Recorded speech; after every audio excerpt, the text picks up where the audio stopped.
Hello अस्सलाम वालेकुम guys, क्या हाल है। उम्मीद है सब दोस्त खैरियत से होंगे। दोस्तों, आज क्लास नंबर 35 है और आज का क्लास बहुत ही ज़्यादा इम्पोर्टेंट होने वाला है, क्योंकि आज की क्लास में मैं आप लोगों को बताने वाला हूँ कि बग कॉइल क्या होता है, ये मोबाइल फ़ोन में क्यों यूज़ होता है, और अगर इसमें कोई प्रॉब्लम आ जाए तो वो हमारे मोबाइल फ़ोन में क्या मसला आएगा। अगर ये ख़राब हो जाए तो हमारे मोबाइल फ़ोन में क्या मसला आएगा, मल्टीमीटर पर हमें इसकी रीडिंग कितनी मिलेगी, और अगर हम फ़ोन को सिफलाई पर ऑन करेंगे और वो हमें कुछ रीडिंग दे तो वो कितना रीडिंग देगा। जब अगर बग कॉइल ख़राब हो जाते तो हमें पावर सप्लाई पर कितना रीडिंग मिलेगा, हमें मल्टीमीटर पर कितना रीडिंग मिलेगा। हम इसकी टेस्टिंग कैसे करेंगे, ये किस लिए लगा होता है, और इसका बेसिकली जो फंक्शन है वो मोबाइल फ़ोन में क्यों किया जाता है, तो ये सब कुछ आज की इस वीडियो में मैं आप लोगों को बताने वाला हूँ। लेकिन आप लोगों ने कहीं भी जाना नहीं है, चैनल को सब्सक्राइब करना है, वीडियो को लाइक करना है, और कमेंट में मुझे ज़रूर बता देना है कि आप लोग को वीडियो कैसी लगी। बेसिकली दो तरह के कॉइल मोबाइल फ़ोन में यूज़ होते हैं, एक को हम बूस्ट कॉइल कहते हैं और दूसरे को हम बग कॉइल कहते हैं। जो बूस्ट कॉइल होता है वो स्पेशली हमारे जो है ना वोल्टेज को बूस्ट करता है। लुक लाइक हमें लाइट सेक्शन में हमें ज़्यादा वोल्टेज की ज़रूरत होती है, क्योंकि लाइट सेक्शन में अक्सर एलसीडी होती है और एलसीडी के लिए जो वोल्टेज की रिक्वायरमेंट होती है वो बहुत ज़्यादा हो जाती है। हमारी जो बैटरी है ये 3.7 या 4.0 तक हो जाती है, लेकिन जो हमारे एलसीडी को वोल्टेज की रिक्वायरमेंट होती है, ज़रूरत होती है, वो तकरीबन अक्सर औकात 40 वोल्ट तक भी हो जाती है, 20 वोल्ट भी हो जाती है, 5 वोल्ट भी हो जाती है। तो मुख्तलिफ़ किस्म के वोल्टेजेस होते हैं, तो इसके लिए हम बूस्ट कॉइल को यूज़ करते हैं ताकि वो वोल्टेज को बूस्ट करे और हमारे लिए बूस्ट वोल्टेज जनरेट करे, तो उसको हम कहते हैं बूस्ट कॉइल। बूस्ट कॉइल में क्या होता है, बूस्ट कॉइल में ये सेम ही बग कॉइल की तरह होती है, लेकिन इसमें जो अगर आप लोग किसी कॉइल को तोड़ देंगे तो इसके अंदर एक वायर सा लगा होता है, जो नॉर्मली जैसे अगर मैं आप लोग को कहूँ कि ये जंपर वायर है तो इसी तरह के एक वायर लगा होगा। अगर वो वायर बारीक है यानी थिक है और थिक सा वायर लगा हुआ है तो वो बूस्ट कॉइल है। अगर वो वायर मोटा है, थोड़ा सा पतला वायर वाला वायर है, तो वो बग कॉइल है। तो बग कॉइल में ये बड़ा वाला वायर क्यों यूज़ करते हैं, वो बग कॉइल क्यों किस लिए इस्तेमाल होता है। जैसा कि मैंने आप लोग को बताया कि जो बूस्ट कॉइल होता है वो वोल्टेज को बूस्ट करने के लिए यूज़ होता है, लेकिन जो बग कॉइल होता है इसको हम यूज़ करते हैं स्पेशली एम्पेयर को बढ़ाने के लिए और वोल्टेज को उसी जगह पर रखने के लिए।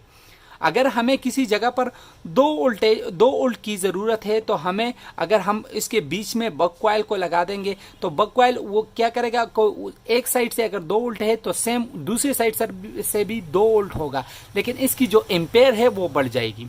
लुक लाइक हमारी सीपीयू और एएमएमसी को ज़्यादा एम्पेयर की ज़रूरत होती है लेकिन वोल्टेज की ज़रूरत कम होती है, तो इसके लिए हम यूज़ करते हैं बग कॉइल को। स्पेशली आप लोगों को मैं एक डायग्राम के ज़रिए समझाना चाहता हूं, तो आप लोग इस डायग्राम को देख लीजिए, आप लोगों को सब कुछ जो बग कॉइल का फंडा है वो कंप्लीट क्लियर हो जाएगा। वेलकम फ्रेंड, जैसा कि आप लोग देख सकते हो ये पावर आईसी है जो डिफरेंट वोल्टेज को जनरेट करती है। ठीक है जी, ये पावर आईसी है, डिफरेंट वोल्टेज को जनरेट करती है। लुक लाइक हमारे पास एलसीडी है और एलसीडी के लिए हमें ज़्यादा वोल्टेज की ज़रूरत है, तो इसके लिए जो है वो ज़्यादा वोल्टेज जनरेट करेगा। ये माइक है, माइक के लिए कम वोल्टेज की ज़रूरत है, तो ये कम वोल्टेज को जो है ना जनरेट करेगा। पावर आईसी का काम यही है कि हर चीज़ को अपने मिकदार के मुताबिक वोल्टेज दे दे। यहाँ पर ये सीपीयू और एमएमसी बनी हुई है। अभी सीपीयू और एएमएमसी को कम वोल्टेज की ज़रूरत है, लेकिन इसको एम्पेयर ज़्यादा चाहिए। तो अगर इसको एम्पेयर ज़्यादा चाहिए तो एम्पेयर के लिए इसके बीच में बग कॉइल लगाए होते हैं। ठीक है, तो बग कॉइल जो है ये पावर आईसी जो है ना जो वोल्टेज जनरेट करती है बग कॉइल को देती है, और बग कॉइल सीधा वो सीपीयू और एएमएमसी आईसी को देती है। लेकिन इसमें ये काम क्या करती है, वोल्टेज सेम वही होता है लेकिन ये एम्पेयर को बढ़ा देती है। यहाँ पर वोल्टेज वो सेम वही रहता है लेकिन जो एम्पेयर है वो बढ़ जाता है, तो इसलिए बग कॉइल का यूज़ किया जाता है। तो आई होप आप लोगों को ये समझ आ गया होगा। ओके, तो फ्रेंड जैसा कि आप लोगों ने देखा कि बग कॉइल क्या होता है, ये किस लिए यूज़ होता है, ये सब मैंने एक छोटी सी डायग्राम बनाई थी आप लोगों के लिए, और उस डायग्राम की मदद से मैंने आप लोगों को समझा दिया कि बग कॉइल कैसे काम करता है। तो चलो आज हमारे पास एक फ़ोन है और इसमें हम देखते हैं कि बग कॉइल होते कहाँ पर है, इसकी टेस्टिंग हम कैसे कर सकते हैं, अगर ये ख़राब हो जाए तो हमारे फ़ोन में क्या मसला आ सकता है। ज़्यादातर आप लोग अगर मोबाइल फ़ोन को चेक करोगे पावर सप्लाई की मदद से, और जैसे ही आप मोबाइल को ऑन करने की कोशिश करोगे तो आपका सप्लाई जो है वो एम्पेयर लेगा, 2.0.2 0.3 तक जाएगा, लेकिन जैसे ही आप पावर बटन को रिलीज़ करोगे तो वो सेम वापस ही आ जाएगा 0 तक। तो ये प्रॉब्लम होती है ज़्यादातर बग कॉइल की। जब बग कॉइल आपके फ़ोन में ख़राब हो जाते हैं तो ये प्रॉब्लम आ जाती है। इसकी रीडिंग क्या होती है ये सब मैं आप लोग के सामने इस मल्टीमीटर पर चेक करूँगा। तो चलो सबसे पहले मैं आप लोग को बग कॉइल दिखा दूं कि ये होते कैसे और ये दिखते कैसे। वैसे तो आप लोगों ने डायग्राम में देख लिया कि ये कहाँ पर मौजूद होते हैं। तो चलो मैं आप लोगों को यहाँ पे प्रैक्टिकली इस फ़ोन में दिखा देता हूँ। सबसे पहले तो मैं आप लोग को एक बात क्लियर करता चलूँ, ये फ़ोन जो मेरा है ये ऑन है, बिल्कुल ओके फ़ोन है। तो इसमें मैं आप लोग को दिखाऊंगा कि अगर ये ओके हो गए तो इसकी कंडीशन क्या होगी, और अगर ये ख़राब हो जाते तो इसकी कंडीशन क्या होगी। तो ये सब मैं इस वीडियो में आप लोग को बताने वाला हूँ। तो जल्दी से मैं इस फ़ोन को ओपन कर देता हूँ।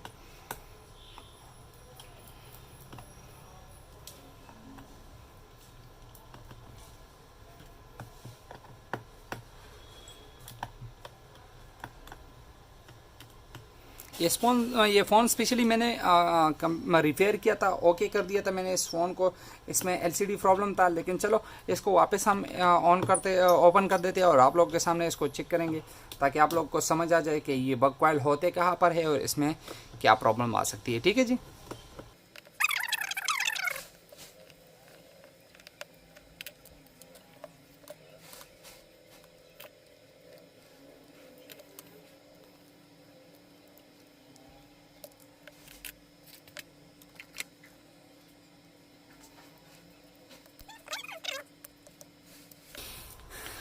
ओके तो फ्रेंड ये हो गया फ़ोन आप लोगों के सामने है। इसमें आप लोग देख सकते हो ये जो है ये पावर आईसी है, ये इसकी eMMC और CPU आईसी है। ठीक है जी, ये दोनों। ठीक है जी।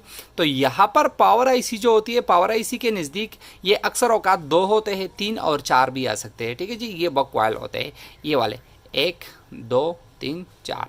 ठीक है जी, ये बग कॉइल है इसके। ठीक है जी।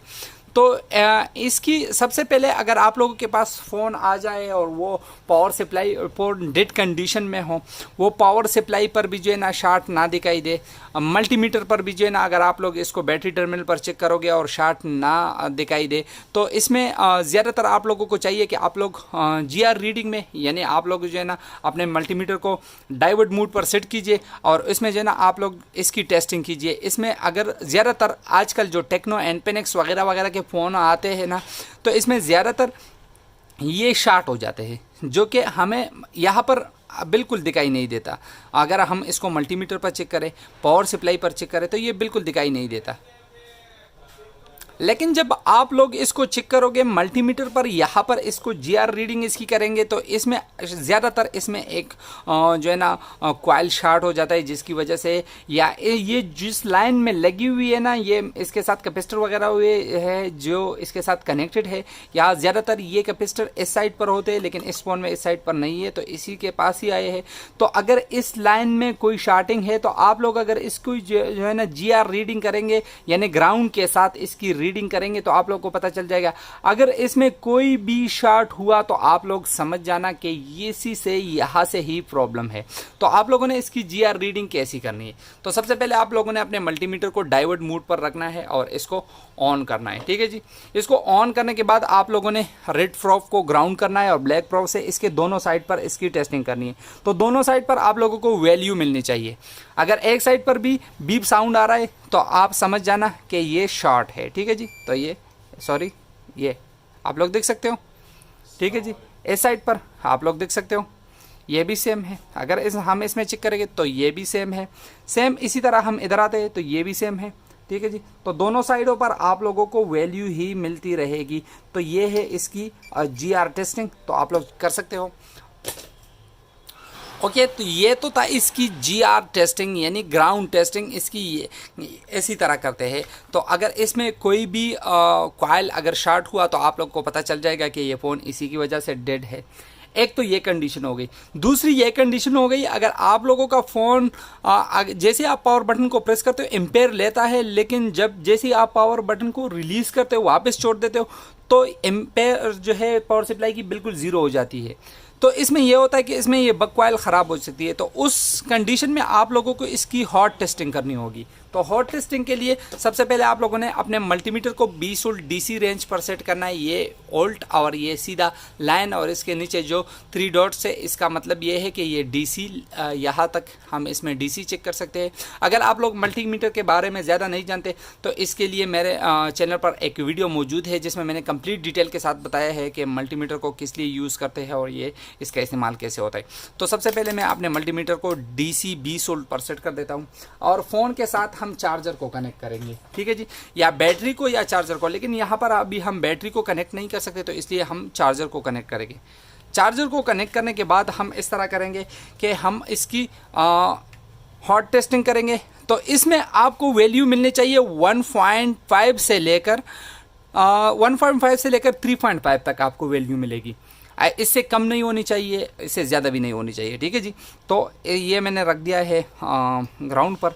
तो यहाँ पर मैं इसकी टेस्टिंग करूँगा।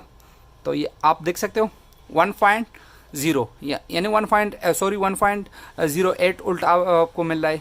इस दूसरे साइड पर चेक करूँ तो सेम वैल्यू आपको मिलेगा, ठीक है जी। अभी मैं इस दूसरे कॉइल को चेक करता हूँ।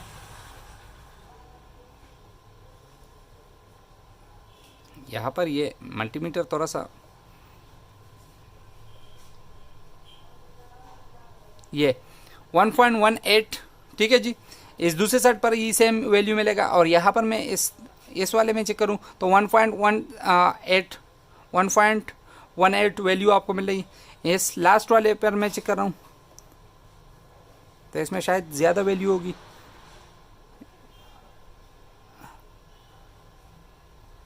एक मिनट, 2.04। तो ये हो गया इसकी टेस्टिंग। अगर आप लोगों को एक साइड पर वैल्यू मिल रही है और दूसरे साइड पर वैल्यू नहीं मिल रही तो इसका मतलब यह है कि बक कॉइल ख़राब है। मतलब आपको इस साइड पर वैल्यू मिल रही है लेकिन इस दूसरे साइड पर आपको वैल्यू नहीं मिल रही तो इसका मतलब यह है कि आपका बक कॉइल ख़राब है। तो इसको आप किसी भी फ़ोन से निकाल के लगा सकते हो, आपका प्रॉब्लम 100% सॉल्व हो जाएगा। तो आई होप दोस्तों आपको आज का क्लास पसंद आया होगा, आप लोगों को आज की वीडियो पसंद आई होगी। यहाँ पर मैं एक स्पेशली टिप्स आप लोगों को देने चला हूँ। जैसे मैंने आप लोग को बताया कि यहाँ पर अगर कोई कॉइल शॉर्ट होगा और आप लोग को बैटरी टर्मिनल पर नहीं दिखाई देगा तो इसका मतलब क्या है, क्योंकि मोबाइल फ़ोन में जो भी कंपोनेंट शॉर्ट होता है और हम इसको पावर सप्लाई या मल्टीमीटर पर चेक करें तो हमें फुल शॉर्ट दिखाई देता है। पावर सप्लाई तो ज़्यादातर बीप साउंड देती है, ठीक है जी। तो ये क्यों नहीं देता, क्योंकि ये बक कॉइल जो होते हैं ये सेकेंडरी लाइन में लगे होते हैं। जो भी कंपोनेंट सेकेंडरी लाइन में होगा और अगर वो शॉर्ट हो जाए तो उससे आप लोग को बैटरी टर्मिनल पर शॉर्ट नहीं मिलेगा। अगर वो प्राइमरी लाइन में शॉर्ट हो जाएगा और प्राइमरी लाइन में शॉर्ट होगा तो उस पर आप लोगों को जो है ना बाकायदा बीप साउंड भी आएगा और आप लोगों को बैटरी टर्मिनल पर फुल शॉर्ट भी दिखाई देगा। तो आई होप दोस्तों आप लोग को आज की वीडियो पसंद आई होगी। मिलते हैं नेक्स्ट क्लास के साथ, तब तक के लिए मुझे इजाज़त दीजिए। अपनी दुआओं में ज़रूर याद रखिए। अल्लाह हाफिज़। पाकिस्तान जिंदाबाद।